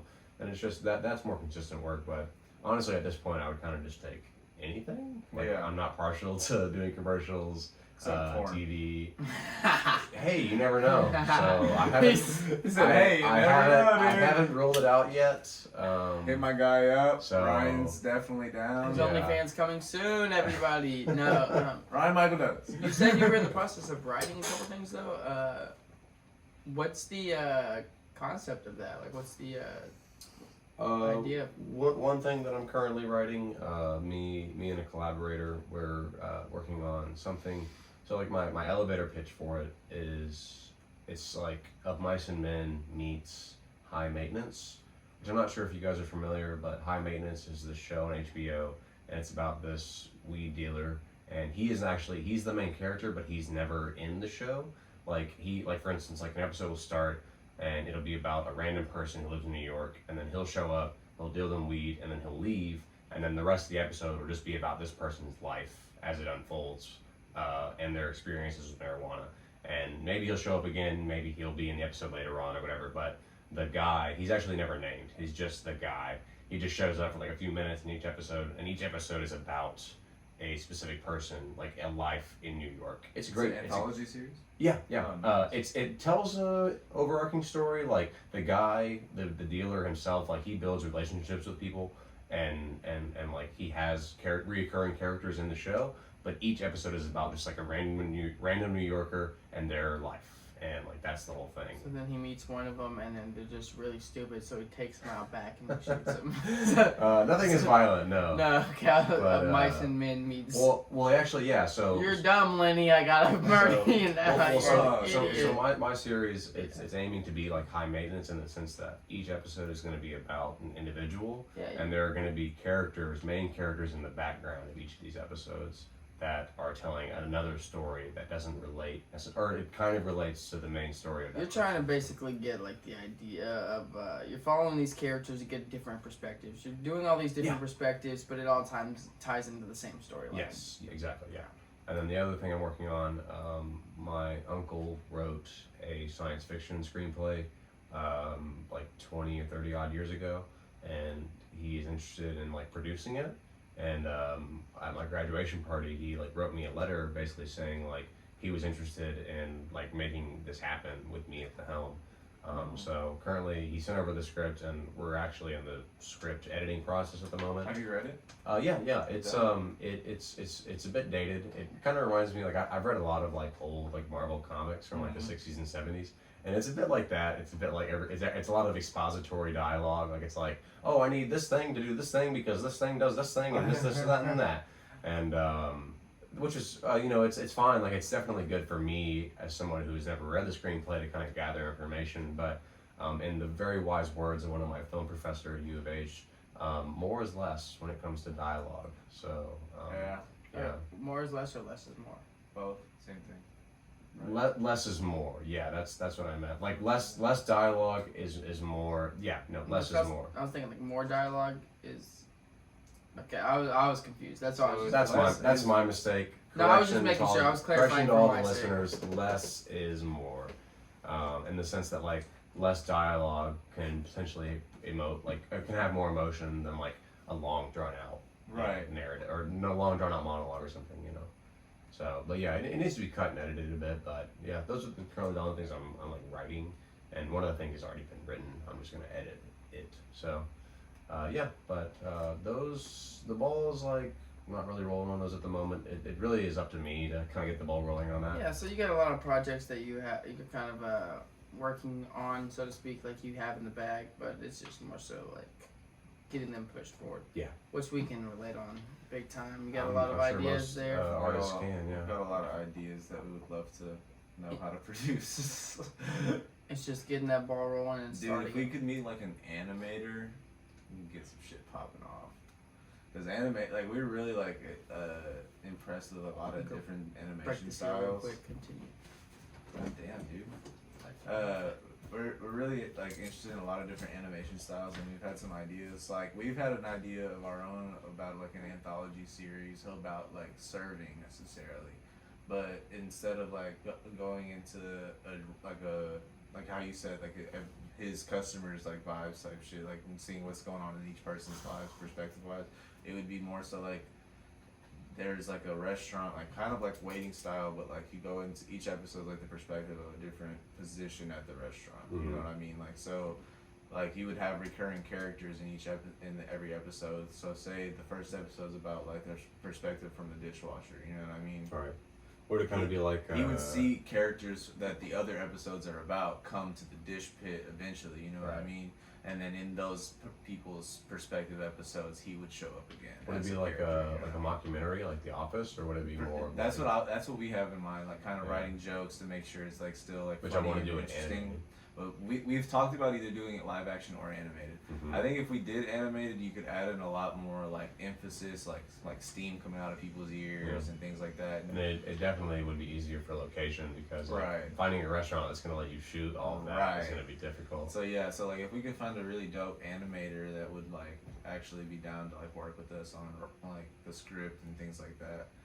We're in the process of writing the script for that because that's something we've both worked in the service industry like almost all of our work experience. So whenever it comes down to it, it's like that's like there's a bunch of different tropes that we've noticed like in just working with coworkers or certain guests or that's why like, the movie Waiting is like it's like such a quintessential server film. Correct. Like, you have to see it if you're a server. Even down to the smoke breaks outside. You know what I mean? Just like except for the part where they're trying to like hit people's balls or whatever. Right. I haven't seen too much of that. Restaurants I've worked in. But I know it exists from the different people's perspectives of like treat your servers. I'm sure there's some restaurants that do that shit. Treat your servers nice. Anybody that's serving you food, you better be treating them with respect because you don't know what's going on back there. That's a great movie. Yeah. Dude, so like I don't know what it is, but like that one scene where the hothead from the restaurant, I forgot the character's name in the movie, but the hothead from the restaurant, the woman, she comes in from smoking a cigarette, right? And she like, as soon as she walks through the door, she's like, "Hi, everybody!" Like it's just like, puts on the act, you know what I mean? Like she puts on her face, like right after she just smoked a cigarette and cussed out 2 of the cooks. She walks out that door and is like, "How we doing? Are we thinking about dessert tonight?" I'm the same way. Yeah. It's all an act for me, man. That's why I sort of enjoy it, like, cause it's like I get to be like a ass hat for a little bit, you know, like. I'm just like, may I take your hat, sir? What do you want to eat, sir? Of course, sir. Like, sir. Yeah, like I don't know. She's hilarious. It's just like my character, you know. It's fun. It's fun to do. But I am getting tired of it. Yeah, I've been doing it since I was 18. So it's fun. About the same. Yeah, it gets old. That shit beats you down after a while. You're like Yeah. I mean, it's a pretty good way for, you know, people like us to make money at our age, but like it's just tedious work. It's lucrative if you give your life to it. Close to the mic a little bit, yeah, you go far. So. Okay. No, it is. I'm at a point where I'm just over it. Oh, big time, man. Ryan actually though is quite the salesman here though. He's actually really good at selling shit. I don't mess around. Yeah. I probably spend too much time at my tables, but yeah, no, I give him the lowdown. Yeah. Hell yeah. Yeah. I do not, on the other hand. I want you to leave. I want you to Get out. pay That's me my and leave. serving style. Eat and get out. That's it. So I want to tell you our specials, but I don't want to even really tell you my name. How about that? Yeah. That way, if later on this doesn't go well, you won't be able to reference me. I've been specifically. Paul. Yeah. No, yeah. Working in a restaurant is definitely not for the weak. It's seen way too many people cry on their shifts Yeah. during a shift, and you would normally think like, dude, if you're crying weekly at your job, Something is like, wrong. you should probably be doing something else, right? Yeah. But it's like, no, I actually like this job. It's actually really good. The money's good. The people are dope. I enjoy it. But I see you crying every week. Yeah. Uh-huh. That's true. Yeah. I like it. One thing that I like, the one thing that gets me through it these days, because like doing it so long, I'm sure you guys can relate. Like obviously at this point, it's we're over, you know. But like one thing is like I know that like whatever path that I'm currently doing, like with this acting thing, like as long as I don't give up, like I will keep doing this acting shit until I'm like 60. If I have to, you know, maybe one day I'm gonna be an old man character actor, you know, like maybe that's my peak is when I'm an old man.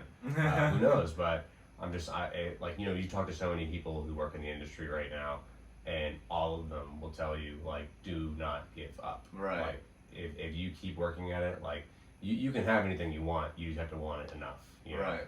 And it's like the idea of like if you give something enough effort for enough time, eventually you'll master it and learn how to market the way to be a professional at whatever that is. So man, I just I tell myself like this isn't forever. Like this is just now, and I'm just doing this to make it through today. You know, and tomorrow could be something different. Who knows? So Absolutely.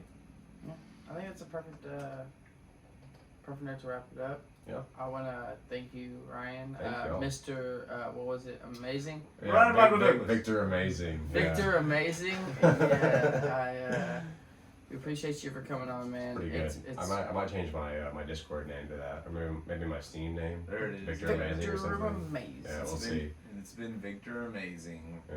Getting these dubs. Yeah, it has been Victor Amazing podcasting with you guys. Yeah, seriously, thank y'all for the opportunity. Like this means a lot to me, so I really, really appreciate it. It was a pleasure for us, man. It was a really good episode. I really had a great time too. Stay tuned. This man's writing some shit. He's got some stuff he's about to be in. Anything you want to let the people know before we Throw out your Instagram real quick. Yeah. You can find me on Instagram at Doug Ryanless. That's DOUG RYANLAS. On Instagram, I currently do not have Twitter. I currently don't have a Facebook. That may change pretty soon though. Who knows? Ryan's gonna get on his shit. He's gonna make some socials, and we're gonna push those out with Yeah. the. currently working on the OnlyFans page right now. That's so also stay in tuned works. for that. That's also Yeah. in works. You better hurry up, because I that's- hear they're about to take the nudes portion of it off. Oh. the business is booming right now. He's gonna get his name out there one way or another, folks. So Yeah. Uh, But currently, no projects at the moment that I want to promote. Nothing that I'm comfortable talking about at the moment, at least at this stage. But yeah, no, the Instagram follow would be more than enough. So definitely go give this guy a follow. Like, comment, subscribe. Let us know what we're doing right. Let us know what we're doing wrong. Give us your input. We love it. Give us your output. We love it. Everything is appreciated. This has been Fine and Dandy. it's been a great episode. Thank y'all so much. All love. Tune in next week to catch us again. Bye! Thank you.